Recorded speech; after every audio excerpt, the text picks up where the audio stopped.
La situation est très volatile au Burkina Faso. Il y a eu des atteintes graves à la sécurité de nos emprises diplomatiques, des atteintes inacceptables que nous condamnons.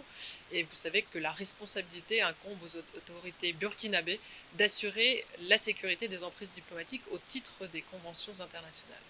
Ces atteintes, elles ont visé notre ambassade et notre institut français à Ouagadougou, mais également l'institut français de Bobo Dioulasso. Et on ne peut évidemment que regretter que toutes ces enceintes, et notamment les instituts français qui sont au service des populations burkinabées, aient été ainsi vandalisées par les manifestants.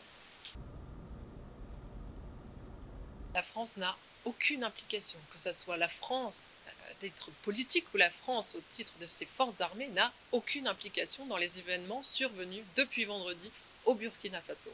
Il y a eu des rumeurs selon lesquelles Paul-Henri Damiba était accueilli au sein d'une base qui accueille nos forces militaires. C'est faux.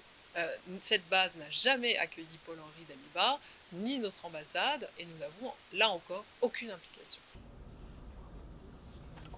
Écoutez, il ne me revient pas de commenter les intentions des manifestants. Ce que nous constatons, c'est que dans le reste de l'Afrique, il y a aujourd'hui des déploiements inquiétants de la milice Wagner, et on a pu voir sur le terrain que les effets de cette milice produisaient à la fois des exactions contre les populations, on a vu des crimes se dérouler au Mali, en RCA, en Mozambique, du pillage aussi des ressources naturelles, et surtout aucune efficacité sur la lutte contre le terrorisme. Voilà ce que nous savons aujourd'hui de ce que Wagner fait en Afrique. Et je crois que c'est une leçon pour tout